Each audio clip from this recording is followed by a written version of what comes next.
Welcome again, Leo. It's April 2024. Can you believe? I'm Didici, and here's your horoscope and what's happening in your part of the universe this month. Importantly, take a look at this Mercury stationary on the 2nd of April, moving into its direct motion here. Not altogether friendly to your sun sign, and taking place here in the 9th house, which has to do with your principles, beliefs, philosophy, spirituality. It's generally regarded as the zone of spirituality for the Leo born individual. Your ruling planet also, the sun transiting this area, shows us a lot of activity, and in particular because there's an eclipse taking place on the 9th in this very area. Then we have to take a look at how this is impacting your belief systems. And I think for some of you, especially here with Venus, the career planet, stepping into that same area, a lot of energy is going to be focused on this area, your career. And how do your belief systems tie in with that? I think this has a lot to do with being true to yourself in terms of the type of work that you do. There's the eclipse on the 9th. The eclipse releases tremendous amounts of energy, and it is a karmic event because it happens on this north-south karmic axis. You've got the eclipse there, you've got your ruler, the sun there, you've got the retrograde Mercury. Also, the retrogression is a reappraisal of sorts, going back to reconsider.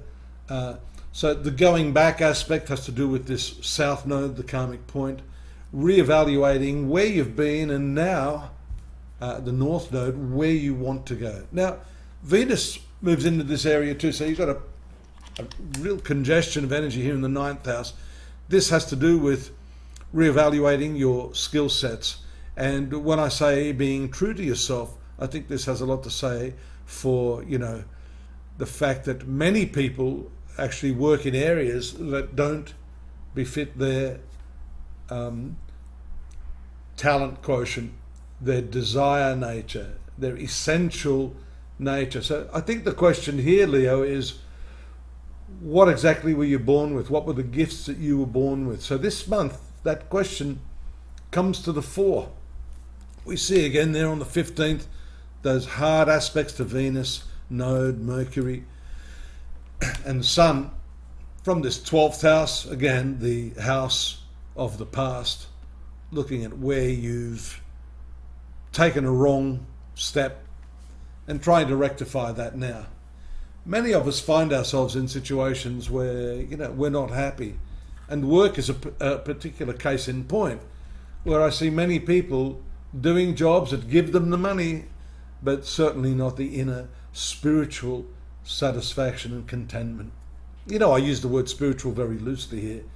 I think what that means is just sort of being in the moment and being completely in consonance with the activity that you are doing. There's the sun moving into the 10th house, your ruler moving here. That's a good omen because it means that all of this mental gymnastics over these questions, along with that retrogression of Mercury, is passed by the sun, and now in what we call the Digbala, or the directional strength, 10th house, southern direction.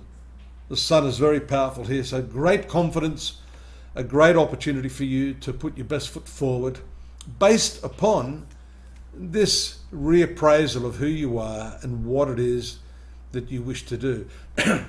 Hopefully governed by the talents you've been imbued with at the time you were born. There's a full moon there in the 4th house on the 24th. Now the 4th house has to do with your family, your domestic situation, and the moon is the natural significator of the mother.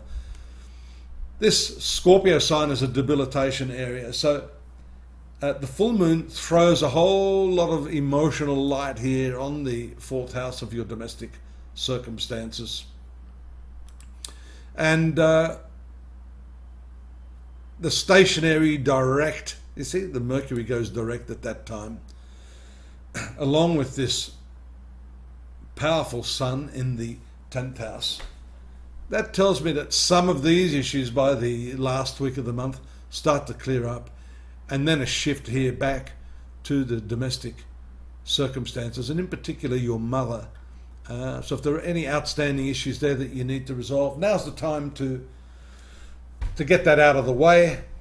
29th and 30th here, the transit of the moon, a darkening moon in the 6th house of health, the T-square to the nodes, shows some karmic health issues that may need to be addressed at that time. So don't let those body signals pass you by. You need to take affirmative action, get those monthly or yearly checkups.